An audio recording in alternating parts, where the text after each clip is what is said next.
Hello po, magandang araw, magandang gabi, magandang umaga sa lahat ng mga nanonood at sa kapwa ko OFW na nag-for good na. For now, pakita ko lang po sa inyo yung ginawa kong small homesteading setup. Bali, nag-acquire po ako ng mga ducks. Ito po yung aking ducks na in-acquired, mga Muscovy ducks. Yan. Bali 11 po lahat yan. Panimula po ng homesteading life ko dito sa Pilipinas. Hopefully ay maging successful, dumami sila at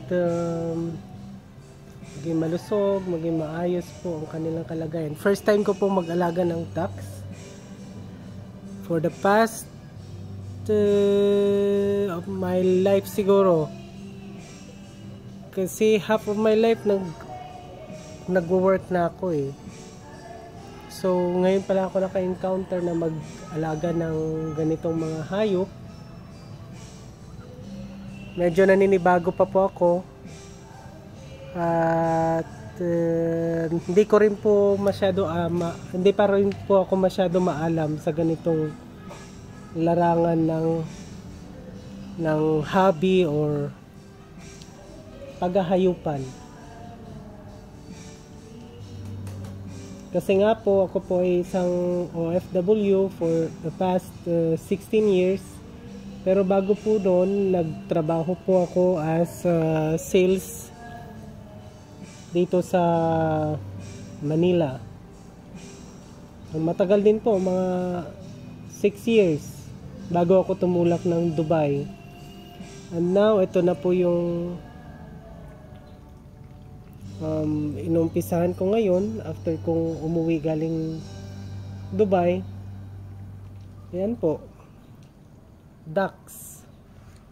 Hopefully ay maging maayos sila, dumami para maibenta ko rin. Kung meron po kayong tips sa pag-aalaga ng ducks, pwede po ninyo akong payuhan para may apply ko rin po dito sa aking backyard farm. Backyard lang po talaga to. Itong bahayan na to eh, dating paggawaan namin ng mga furniture na kinonvert na ngayon sa ganito. Ayan. Binigyan ko po sila ng malinis na tubig, tapos yung patuka po nila is ipa with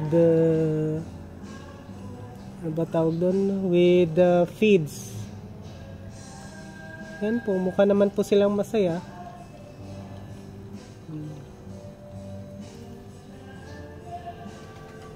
Yan.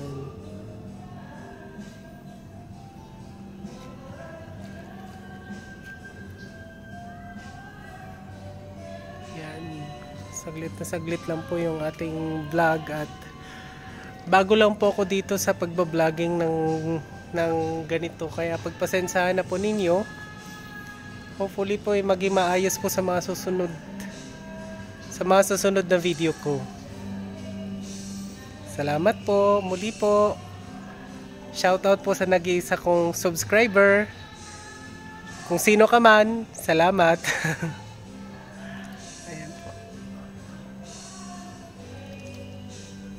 Pa-suggest naman po kung meron po kayong kaalaman sa pag-aalaga ng pato, pwede po kayong mag-suggest sa comment section po para magawa ko rin po. Sa mga OFW na nag-for good na at gustong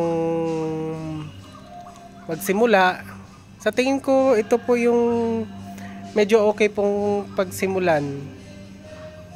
Nakaka-relax po siyang alagaan, hindi po siya time consuming. Lalagyan mo lang po siya ng pagkain.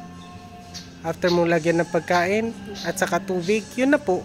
umaga at saka hapon lang po. As per sa turo po sa akin. Pero kung meron pa pong mga alternative na mga technique para maparami agad at maging maganda ang kanilang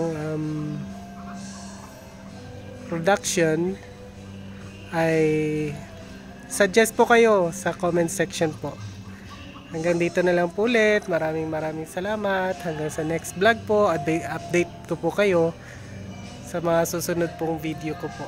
Maraming salamat po. Paalam!